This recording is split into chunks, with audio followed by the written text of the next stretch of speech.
नमस्कार दोस्तों, ढोल में पोल चैनल में आप सब मित्रों का हार्दिक स्वागत करता हूं। दोस्तों, विभिन्न रामायण बताई जाती हैं या जिनकी संख्या 300 के लगभग है और उनमें तमाम विचित्र तरह की कहानियां जो है लिखी हुई हैं, जो कि बड़ी विचित्र हैं, अद्भुत हैं। कुछ हास्यास्पद भी हैं, कुछ मनोरंजक भी हैं, कुछ दिलचस्प भी हैं दोस्तों। तो दोस्तों, राम जी के बारे में, सीता जी के बारे में, हनुमान के बारे में, रावण के बारे में, सभी जितने जितने इनके पात्र हैं रामायणों के, सबके बारे में बड़ी बड़ी विचित्र जानकारियाँ दी हुई हैं, जो कि दोस्तों आप लोगों ने कभी न पढ़ी हैं न सुनी हैं दोस्तों। और उनको पढ़ कर के और जान कर के, सुन कर के बड़ा विस्मय होता है, बड़ा अचंभा होता है कि किस तरह की ये कहानियाँ जो है पता नहीं क्या खा खा कर के लिखी गई हैं।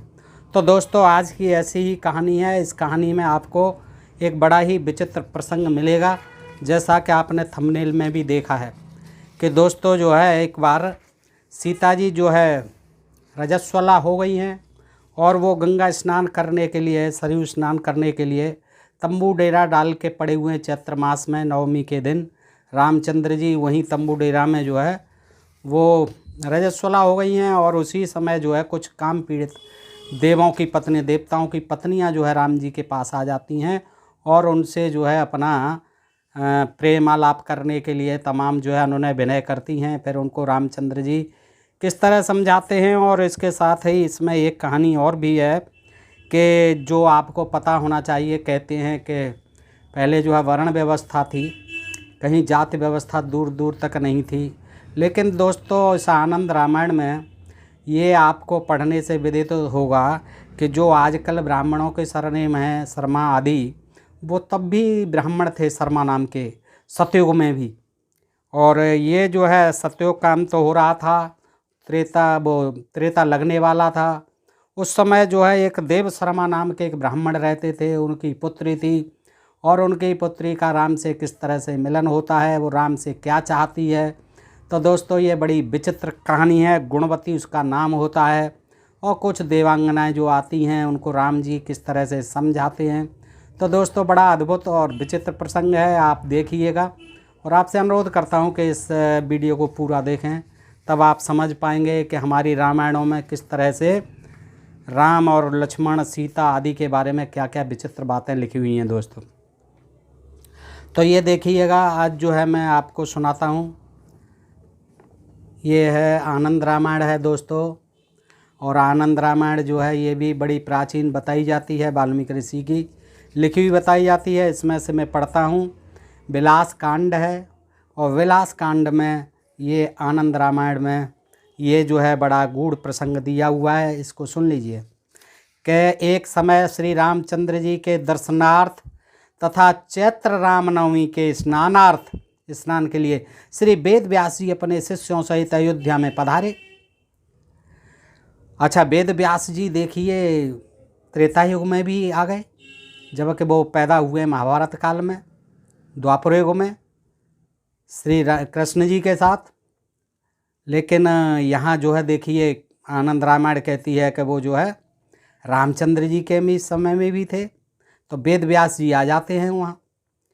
तंबू डेरा जो है अयोध्या में लगे हुए हैं और स्नान चल रहा है रामनवमी का, चैत्र के महीने में। तो वहाँ वेद व्यास जी आ जाते हैं, अपने बहुत से शिष्यों को साथ लाते हैं। उनके साथ और भी बहुत से मुनि आए थे। तब उनका आगमन सुनकर उनके स्वागतार्थ परम भक्त युक्त श्री रामचंद्र जी उनके आगे आए और प्रणाम कर उन सबको अपने मंदिर में लिवा ले गए। वहाँ उन्होंने श्री व्यास जी को एक उत्तम आसन पर बिठाया और शिष्यों और अन्य ऋषियों को भी बैठने के लिए सुंदर आसन दिया। फिर सब विधि कामधेनु से उत्पन्न रत्नों द्वारा श्री रामचंद्र जी ने उन सब की पृथक पृथक पूजा की। कामधेनु तैयार रहती थी, वहाँ तंबू के आसपास ही बंधी हुई थी। तो कामधेनु से कहा जाता था तो तमाम नाना विध के पकवान बना देती थी। और तमाम रतन, इसमें तो रतन जो है तमाम रतन उत्पन्न कर दिए। और उनसे जो है फिर वेद व्यास जी की रामचंद्र जी ने पूजा की। देखिए रामचंद्र जी जो है यहाँ वेद व्यास जी की भी पूजा करते हैं, जो कि सत्यवती निषाद पुत्री से पैदा थे, पाराशर ब्राह्मण की संतान थे। तो उनकी भी पूजा करते हैं, वेद व्यास जी की भी। फिर उन्होंने मुनियों सहित व्यास जी को श्री रामचंद्र जी ने भोजन कराया, जबकि यहाँ व्यास जी का कोई मतलब नहीं है। व्यास जी ने तो महाभारत लिखा, वहाँ वो प्रकट हुए थे पाराशर जी की कृपा से। तो लेकिन यहाँ जो है देखिए त्रेता युग में आ गए, रामचंद्र जी के पास आ गए अयोध्या में, तंबू डेरे तने हुए हैं, स्नान चल रहा है चैत्र की नवमी का। तो फिर हाथ जोड़कर भगवान व्यास जी से कुशल मंगल पूछा उन्होंने। मुनियों सहित व्यास जी को श्री रामचंद्र जी ने भोजन कराया, तांबूल यानी पान आदि दिए खाने को, और दक्षिणा दी। देखिए कितनी सेवा करते थे ब्राह्मणों की। अब ये तो आधे ब्राह्मण थे वेद व्यास जी, आधे मल्लाह थे, तो उनको भी लेकिन ब्राह्मण माना गया। संस्कृत के विद्वान हुए और ब्राह्मण तो थे ही, पाराशर के पुत्र थे, तो पिता ब्राह्मण तो पुत्र भी ब्राह्मण। तो वेद व्यास जी की इस नाते, ब्राह्मण होने के नाते उन्होंने कितनी अभगत की, और फिर दक्षिणा भी दी, पान तंबूल भी खिलाया, भोजन भी कराया। फिर हाथ जोड़कर भगवान व्यास जी से कुशल मंगल पूछा। सीता जी व्यास जी को पंखा झलने लगी। देखिए अब उस समय बिजली तो थी नहीं, इस तरह के पंखे और एसी कूलर तो थे नहीं, वही हाथ के पंखे थे। तो उस समय वहाँ कोई दासी तो आदि थी नहीं तंबू में। सीता जी थी, रामचंद्र जी थे, और कोई होंगे एक आध परिजन। तो सीता जी फिर क्या करती हैं, उनका पंखा झलने लग जाती हैं। देखिए क्या ब्राह्मणों की महिमा है कि सीता जी जो है पंखा जलती हैं। तब कुशल प्रश्न के अनंतर श्री व्यास जी अपना कुशल मंगल सुनाते हुए कहने लगे कि हे महाबाहो राम, इस समय भूमंडल पर जैसा राज्य आप कर रहे हैं वैसा किसी राजा ने नहीं किया। राम राज चल रहा है आपका। देखिए वो तारीफ करने आ गए कि जैसा भूमंडल पर, अयोध्या में नहीं, सारे भूमंडल पर जैसा राज्य आप कर रहे हैं वैसा किसी राजा ने नहीं किया, और ना भविष्य में कोई करेगा, ये भी गारंटी है। साथ ही जैसा आपने एक पत्नी व्रत किया है वैसा व्रत किसी राजा ने धारण नहीं किया है आज तक। सब जो है बहुपत्नी वाले हैं। आपके पिताजी भी बहुत सैकड़ों तक बताते हैं, लिखी हुई हैं। तो जैसा आपने एक पत्नी व्रत धारण किए हुए हैं ऐसा व्रत किसी ने नहीं किया राजा ने आज तक। यह देखकर मेरे मन में बड़ा आश्चर्य होता है। भला इस संसार में कौन ऐसा राजा है सामर्थ्यवान होते हुए भी जो इस तरुण अवस्था में कामरूपी दावानल को सहन कर सके। बिल्कुल बड़े अचंभे की बात है कि आप जैसा राजा होते हुए, सामर्थ्यवान राजा होते हुए, और इस यौवन में, ये तरुणाई में है, जवानी में, आप जो है काम रूपी दावानल को कैसे सहन कर पा रहे हैं रामचंद्र जी। इस उच्च पद को प्राप्त करके युवावस्था की उठान में तो एक पत्नी व्रत को धारण करने वाले केवल आप ही हैं। अब व्यासी महाराज जी तो जानते थे कि उन्होंने अपने भाइयों की पत्नियों के साथ किया संभोग जो है, और पुत्र पैदा किए, पांडु, धृतराष्ट्र, विदुर। तो वो कह रहे कि भाई ऐसा तो संभव ही नहीं है, मैं तो राजा भी नहीं था और शादीशुदा भी नहीं था, फिर भी मैंने तो ये पुत्र पैदा कर दिए। आप कैसे एक ही पत्नी सीता जी को लिए घूम रहे हैं। तब व्यास जी की इस प्रकार की बात को सुनकर श्री रामचंद्र जी ने कहा, हे मुनीश्वत्तम, मैंने अपने लिए 3 नियम कर लिए। एक यह कि एक बार मुख से जो निकल जाए वो अध्रुव है, और प्राण संकट में आने पर भी उससे हटना नहीं है। ये तो रघुवंश की परंपरा बताते हैं, प्राण जाए पर वचन जाए। दूसरी बात यह है कि सीता को छोड़कर संसार की समस्त स्त्रियों को मैं अपनी माता कौशल्या के समान जानता हूँ। और दोस्तों देखना आगे क्या कहते हैं फिर। और अन्य स्त्री को मैं अपने मन से भी नहीं सोचता हूँ। मेरा तीसरा नियम यह है कि जिसका वध किया चाहता हूँ उस पर केवल एक बाण छोड़ता हूँ और उसी से वध कर डालता हूँ। तमाम फिर भी बाण काहे को चलाते थे, एक ही बाण से मार देना था। खरदूषण पर तमाम बाण चला दिए, ताड़का मारने के लिए बाण तमाम चला दिए, तमाम जो है लंका में फूंक दिए। तो काहे के लिए एक ही बाण से मार देना था रावण को, कुंभकर्ण को, मेघनाथ को? क्यों इतना जो है संघर्ष किया, क्यों इतने बाण खर्च किए? तो देखिए आनंद रामायण कहती है कि राम जी कह रहे हैं मेरा तीसरा नियम है कि जिसका वध किया चाहता हूँ। अब वो वाली जो है छिप करके मारा, सामने पड़ के मार देते उसको एक ही बाण से। क्यों जो है दोबारा उसको माला डाल के बुलाया, भेजा? उस पर केवल एक बाण छोड़ता हूँ और उसी से उसका वध कर डालता हूँ, उसके लिए अन्य बाण नहीं उठाता। हे मुनराज, ये 3 नियम मैंने धारण किए हैं। आशा है कि आपके आशीर्वाद से मेरे ये 3 नियम अखंडित रहेंगे आपके आशीर्वाद से। अखंडित रहेंगे, इनमें अब कोई बाधा नहीं होगी, खंडित नहीं होंगे। श्री रामचंद्र जी के इस कथन को सुनकर वेद व्यास जी ने कहा कि राजन, आपकी जो इच्छा है वैसा ही होगा, आप चिंता मत करो। आपने जो एक पत्नी व्रत धारण किया है, इसके फल में दूसरे जन्म में आपको बहुत सी स्त्रियां प्राप्त होंगी। चिंता मत करो, इस जन्म में कोई बात नहीं है, नहीं सही नहीं सही, अगले जन्म में जो है बहुत आपको स्त्रियां प्राप्त होंगी। इस प्रकार श्री वेद व्यास जी की बात सुनकर श्री रामचंद्र जी ने कहा, हे मुने, अवश्य ही जब आगे द्वापर में मैं कृष्ण रूप धारण करूंगा तब मुझे भोगार्थ बहुत सी स्त्रियां प्राप्त होंगी। यह आपका कथन सर्वथा ही सत्य है। मुझे भी ऐसा ही लगता है, आप सही कह रहे हैं वेद व्यास जी। चलो, इसका बदला जो है, इसका जो प्रतिफल जो है एक पत्नी व्रत का, मुझे द्वापर में मिलेगा, कृष्ण बन करके मिलेगा। वहाँ मुझे बहुत सी स्त्रियां भोग के लिए मिलेंगी। किंतु आप मुझे ये तो बताइए कि वह कौन सा ऐसा व्रत और दान है जिसके करने से मुझे अगले जन्म में बहुत सी स्त्रियां प्राप्त होंगी। वो विधि तो बता दो महाराज। अब आप आ ही गए हो तो वो तो मुझे भी पता है, लेकिन उसकी विधि नहीं जानता हूँ मैं। कैसे मुझे अनेक पत्नियाँ मिलेंगी, हजारों पत्नियाँ कैसे मिलेंगी? तो व्यास जी ने कहा, हे राम, यह आपने बड़ा सुंदर प्रश्न किया है।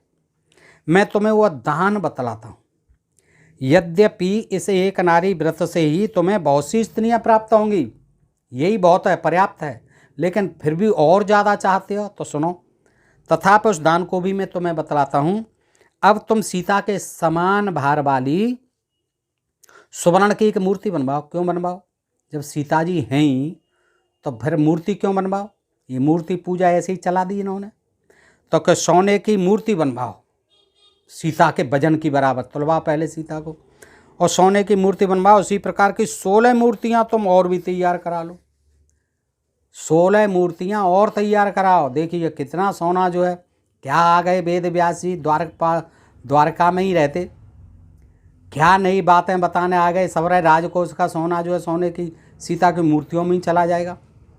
तैयार करा लो और उन्हें विविध प्रकार के भूषणों से भूषित कर, फिर उन पर आभूषण भी सोने चांदी के रत्नों के जड़वाओ। उन्हें सरयू नदी के तट पर ब्राह्मणों को दान में दे दो। ये सरयू का तट है पावन, यहाँ आपके वैसे स्नान के लिए तंबू डेरे तने हुए हैं इस समय। यहीं बुलाओ और ब्राह्मणों को दान में दे दो।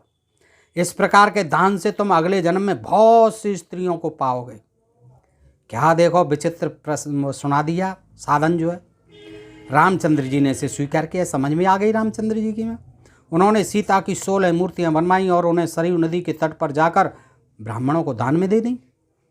तब उस दान, अब बताइए रामचंद्र जी को भी कैसा अंधविश्वासी पाखंडी सिद्ध कर दिया इसमें, कि उन्होंने तुरंत जो है वेद व्यास का कहना मान लिया, कोई विचार नहीं किया कि भाई इतना मुझे क्या करना है। इस जन्म में रहा एक पत्नी व्रतधारी, वहाँ भी एक पत्नी व्रतधारी रहूँगा, मुझे क्या करना है हजारों रानियों से। लेकिन इस जन्म में उनकी कोई मजबूरी रही होगी तो एक पत्नी व्रत धारण किया हुआ है। लेकिन आगे देखते हैं दोस्तों कितना एक पत्नी व्रत धारण किया हुआ है। तो उन्होंने सीता की 16 मूर्तियां बनवाई और उस सरयू नदी के तट पर जाकर ब्राह्मणों को दान दिया। तब उस दान को लेकर उन ब्राह्मणों ने प्रसन्न होकर ये आशीर्वाद दिया। अब ब्राह्मणों ने आशीर्वाद दे दिया, इतना सोने की मूर्तियां ले ली 16। हे राम, आप इस जन्म में ये जो कुछ हम लोगों को दे रहे हैं वह सहस्र गुणा यानी 1000 गुणा होकर आपको अगले जन्म में प्राप्त हो। अगले जन्म में प्राप्त होवे, ये नहीं है कि प्राप्त होगा, होवे। भगवान करे राम जी आपको जो है इसका 1000 गुना यानी 16 का 16,000 गुना लाभ प्राप्त हो, इसमें संशय नहीं है, नो डाउट। हमारा विचार है कि आपको भविष्य में 16,000 स्त्रियां प्राप्त होंगी। रामचंद्र जी को ऐसे बहका दिया और रामचंद्र जी आ गई बातों में। देखिए दोस्तों, और ब्राह्मणों को दान दे दी और ब्राह्मणों ने क्या पट्टी पढ़ा दी कि आप चिंता मत करो, कृष्ण का जन्म होने दो, आपका जन्म होगा और वहाँ तैयार मिलेंगे आपको 16,000। राम जी ने कहा एवं मस्त, ऐसा ही हो, ऐसा ही हो, एवं मस्त, चलो ऐसा ही होना चाहिए। फिर तो उन ब्राह्मणों के और व्यास जी की भली भांति पूजा करके श्री रामचंद्र ने उन्हें विदा किया। दोस्तों, ये आनंद रामायण 284 पृष्ठ से पढ़ लेना मित्रों, विलास कांड में। तो एक समय फिर आगे देखिए क्या होता है कि एक समय चैत्र मास में, वहीं पे ही चैत्र मास ही चल रहा है, श्री रामचंद्र जी सीता के साथ जब तंबू में विहार कर रहे थे, तब तक चैत्र रामनवमी को सरयू स्नान करने के लिए सहस्त्रों यात्री अयोध्या में आ पहुँचे। वो तो आने ही थे, पावन है सरयू, और सरयू में स्नान के लिए आ गए चैत्र की रामनवमी। और तंबू डेरा वहाँ रामचंद्र जी के तने हुए हैं। उनमें अनेक देवता, यक्ष, किन्नर, गंधर्व, पन्नग, नाग, बल्ली यानी लताएं, ब्रैकेट में दिया हुआ लताएं, लताएं भी, पेड़ पौधे भी सब चले आए नहाने को। नदियाँ भी चली आई सरयू के पास। समस्त तीर्थ चले आए, रामेश्वरम, बद्रीनाथ, केदारनाथ, ये सब जो है द्वारकाधीश और तमाम जो है चले आए, जगन्नाथपुरी, सारे तीर्थ जितने भी हैं हमारे, सब तीर्थ और बल्ली जितनी लताएं थीं जंगलों में, समस्त नदियाँ, समस्त तीर्थ, मुनि, नृपतिगण, अप्सराएं, स्वर्ग की, पक्षी, जितने भी पशु पक्षी हैं सब नहाने चले आए। और क्षेत्र, बानर भी चले आए, आदि वहाँ स्नान करने के लिए आए। तब एक दिन देवताओं की स्त्रियाँ, उसी दौरान देवताओं की स्त्रियाँ ब्रैकेट में, जब सीता जी मासिक धर्म में थीं, देखिए उन्होंने भी क्या समय विचार लिया सगुन लेकर के, देवताओं की स्त्रियों ने कि अब चलना चाहिए हमें, क्योंकि सीता जी इस समय रजस्वला हैं, ये मौका जो है सही है। तो जब एक दिन देवताओं की स्त्रियाँ ब्रैकेट में, जब सीता जी मासिक धर्म में थी, परस्पर परामर्श कर, आपस में सलाह कर, विविध प्रकार के वस्त्र आभूषण धारण कर श्री रामचंद्र जी के समीप आई।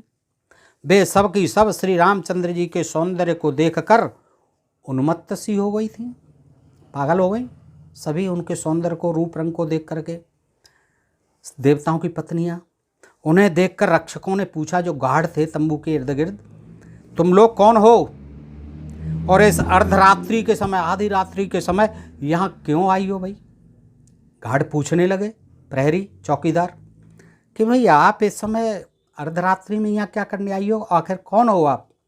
तो स्पष्ट बतलाओ, व्यग्र होने की कोई बात नहीं, परेशान मत हो, लेकिन बताओ। तब उन स्त्रियों ने कहा कि हम सभी स्त्रियां श्री रामचंद्र जी के दर्शन के लिए यहाँ आई हैं, दर्शनार्थ यहाँ आई हैं। यदि इसी समय हमें राम के दर्शन न होंगे तो हम सब सरयू नदी में कूदकर अपने प्राण त्याग कर देंगे, आत्महत्या करने आई हैं हम। या तो हमें दर्शन कराओ, नहीं तो हम सुसाइड कर लेंगे सरयू नदी में डूब करके, गार्डों से उन देवपति ने कह दिया। तब उनकी ऐसी बात सुनकर दूतगण राम के पास दौड़ कर गए और दासियों द्वारा वह सब समाचार उन्हें कहला भेजा। दासियों ने उन स्त्रियों का सब वृत्तांत विस्तार पूर्वक उन्हें कह सुनाया। तब दासियों के मुख से इस वृत्तांत को सुनकर श्री रामचंद्र जी ने उन सब देवांगनाओं को, यानी देवों की पत्नियों को अपने समीप बुलाया। उन सब स्त्रियों ने वहाँ पहुंचकर भगवान का दर्शन किया। देवांगनाओं ने उनकी उस माधुरी शोभा को देखकर अपने को कृतार्थ समझा, धन्य धन्य समझा। उन सब ने लज्जित होकर भगवान राम को प्रणाम किया और कामबाण से पीड़ित होकर वे वहीं बैठ गईं। कामबाण से पीड़ित होकर के बैठ गईं। राम ने उनके आगमन का कारण पूछा। उन्होंने कहा, आप सबके ईश्वर हैं, भला आपसे दुराब क्या हो सकता है? आपसे कोई चीज़ छिपा है क्या? आप तो ईश्वर हैं दुनिया के, आप तो अंतर्यामी हैं। तब उनके मन की बात को जानकर, अब अंतर्यामी थे, सबके मन की जानने वाले थे घट घट की, तो तब उनके मन की बात को जानकर श्री रामचंद्र जी ने कहा, हे स्त्रियों, इस जन्म में तो मैं एक पत्नी व्रतधारी हूँ। मैं जो कह रहा हूँ इससे मिथ्या न जानना, क्योंकि सीता जी तो पास में ही होंगी। अच्छा, अब तुम सब अपने अपने स्थान को जाओ और ऐसा करो कि जिसमें मेरे हाथ से कोई अधर्म न होने पाए। ऐसा मत करो कि मुझसे कोई गलत काम हो जाए, अधर्म हो जाए। मुझे मत डिगाओ, मेरे धर्म से मत डिगाओ, कोई मैं कहीं अधर्म नहीं कर बैठूं। इससे पूर्व आप जो यहाँ से चली जाइए, क्योंकि जिस राजा के राज्य में अधर्म होता है, क्योंकि मैं ये जानता हूँ, और मैं अधर्म इसलिए नहीं करूँगा क्योंकि जिस राजा के राज्य में अधर्म होता है वह राजा नरकगामी होता है। तब राम की ऐसी बातें सुनकर कामबाण से पीड़ित वह सहस्त्रों स्त्रियां वहाँ तत्क्षण मूर्छित हो गईं। तब उन्हें मूर्छित होते देख विह्वल मनस्क श्री रामचंद्र जी उनको संतोष देते हुए बोले, हे नारियों मेरी बात सुनो। क्या हुआ कि वो मूर्छित हो गई कि ये क्या कह रहे हैं हमसे, हम तो कहाँ से चल के आई हैं, स्वर्ग से, देवलोक से। इस प्रकार तुम अपना धैर्य न त्यागो और मैं जो कहता हूँ उसे ध्यान से सुनो, तुम्हारी सब व्यथा दूर हो जाएगी। इस जन्म में नहीं, आपको इंतजार करना पड़ेगा अगले जन्म का। आगे द्वापर युग के आने पर मैं श्री कृष्ण के रूप में गोपेश नंद के द्वारा पालित होकर ब्रज में जन्म धारण करूँगा। उस समय सब देवता मेरे आशीर्वाद से गोप होकर उत्पन्न होंगे। इंद्र नंद रूप से जन्म लेंगे, जो इंद्र हैं वो नंद रूप में जन्म लेंगे। और सारे देवता तुम्हारे जो पति हैं वो कौन बनेंगे, गोप बनेंगे, गोप बनेंगे। और इंद्र जो है गोपों के स्वामी, वो जो है इंद्र नंद रूप में जन्म लेंगे।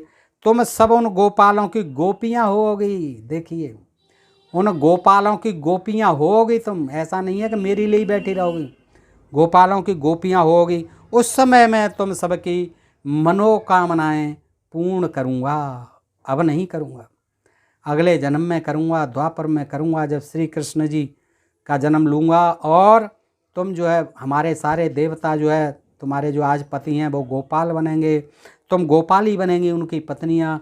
और तब आकर के मैं सब आपकी मनोकामनाएं पूर्ण करूँगा। यमुना की रेत में रात्रि में तुम सबके साथ में रास क्रीड़ा करूँगा, रास लीला करूँगा, रास रचाऊँगा। आप चिंता मत करो।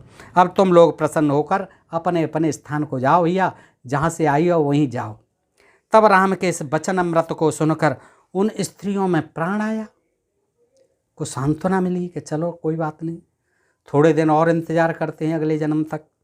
और किंचित संतुष्ट होकर वे अपने अपने स्थान को लौट गईं। तदनंतर मायापुरी से एक अति गुणवती स्त्री वहाँ चैत्र स्नानार्थ करने आई। वह सब विष्णु, ये जो है पूर्व काल में जब सतयुग, ये गुणवती आई है। ये गुणवती का दोस्तों अब हम कल सुनाएंगे आपको, क्योंकि वीडियो बड़ा हो जाएगा। कि ये जो है गुणवती का मैं बता दूं कि ये जो कुब्जा बनी है, कुब्जा जिसको 3 जगह से कुबड़ी बताते हैं, वो कौन थी कि पूर्व काल में जब सतयुग का अंत हो रहा था, तब मायापुरी में देव शर्मा नाम का एक ब्राह्मण रहता था सतयुग में, और मायापुरी थी। अब वर्ष और का सम्मत नहीं है कुछ, बस इतना मान लो कि ये इन युगों की गोल गपोल मान लिया करो। सतयुग था, तो सतयुग में कौन था, देव शर्मा नामक एक ब्राह्मण था, और जो अत्रि गोत्र का था, सब प्रकार के वेदों में पारंगत था। वह अतिथि पूजक, अग्निसेवी और सूर्य का व्रती था। सूर्य की उपासना करने के कारण वह एक दूसरे सूर्य के समान तेजस्वी हो रहा था। उसकी वृद्धावस्था में एकमात्र गुणवती नाम की एक कन्या थी और कोई पुत्र नहीं था। तो यही गुणवती जो है आगे चल करके राम से मिलती है यहीं, और फिर जो है वो राम जी से याचना करती है ये इसी तरह की जो इन देवांगनाओं ने की है। तब राम जी कहते हैं कि भाई मैं इस जन्म में तो कुछ नहीं करूँगा, कुब्जा अगले जन्म तक इंतजार करो, वहाँ कुब्जा बनोगी, मैं श्री कृष्ण बनूंगा, तब तुमसे मिलूंगा और तुम्हारी सारी मनोकामनाएं मैं पूर्ण करूंगा। तो दोस्तों ये भी बड़ा रोचक प्रसंग है, मैं इसको कल सुनाऊंगा। दोस्तों आज के लिए इतना ही। बताइए ये प्रसंग आपको कैसा लगा, अच्छा लगा हो तो मित्रों में शेयर करें। सुनने के लिए आप सब मित्रों का हृदय से आभार। नमस्कार, जय हिंद, जय भारत दोस्तों।